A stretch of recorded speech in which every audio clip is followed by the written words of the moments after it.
this is Sarah. A week ago I shared with you that at work we are doing a diabetes experiment that consists of taking several physiological parameters, one of which is the glucose level. And I wanted to share a little bit with you what I found in terms of the meals that I ate and how it influences my glucose level.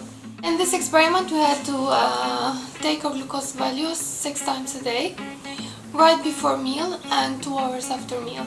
We had also to record, to take a picture of everything that we ate.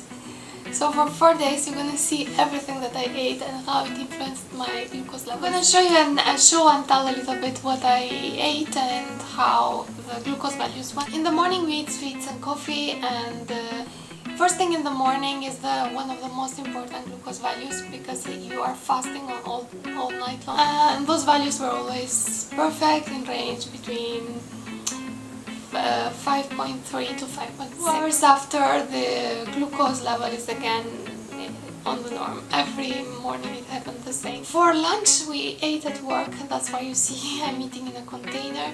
For lunch I had rice, red cabbage stew, mozzarella, bread and an apple. Right after we had a coffee, and 2 hours after the glucose values were fine. For dinner we ate a salad, puree, sausage with onions, bread, persimmon and a biscuit. Actually my glucose levels after 2 hours were 7.3, which is is always in range, but more on the higher range. And I wanted to evidence that I ate sausage and onions, and that's not the healthiest thing one can eat. On day 2, again, sweets and coffee, perfect glucose values. For lunch we had tuna, salad, bread with cheese, fried egg pasta and a persimmon. 2 hours after I measured my glucose levels and it was 7.8. 7.8 is within the range, however is on the higher end. For dinner we had rice with vegetables, and that consisted of carrots, green beans and mushrooms. So on day 3 we ate sweets and coffee, and then for lunch rice, veggies, mozzarella and apple.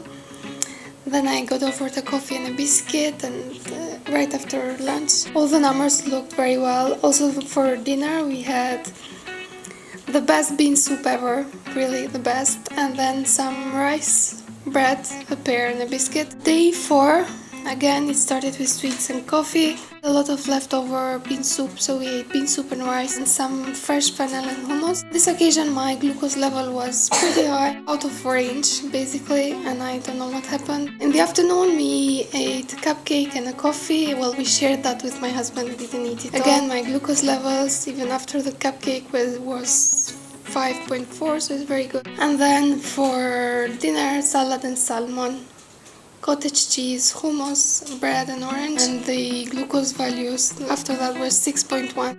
To summarize, what I found out is that definitely fried food raises my glucose level. And also, I usually do frequent snacking, and I didn't do within these 4 days, but I do on other normal days.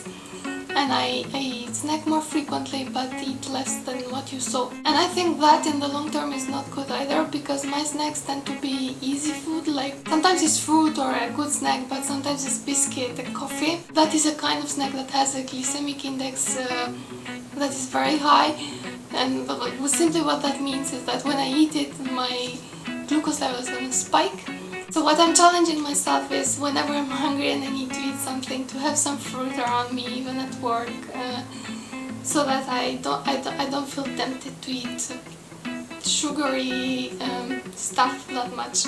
Portions seems to make a huge deal. Lunch and dinner were more abundant in terms of how much food I ate, and those made my glucose level go higher. What I take out of this is the glycemic or glycemic, I don't know how you pronounce it, the glycemic index. There are some foods that have very high glycemic index, and you can try to eat less of those and more of foods with low glycemic index. Low glycemic index are fruit and veggies, which everybody does that. And high glycemic index are foods with such as bread, red meat, French fries, fried foods, and not in general sugars, crackers tend to have high glycemic index. I'm gonna link a website that has a table with where you can see all the different values. Dates strangely have a high glycemic index too. I want to know a little bit what you do. Do you have 2, 3 meals, 4 meals in the day? Do you snack that often? Most importantly, share with me if you are addicted to sugar. If you are new, don't forget to subscribe. Thanks a lot for watching, and I'll talk to you soon. Bye! What I found with Emilia is that the 3.5 is difficult to draw on a round, so she's still learning.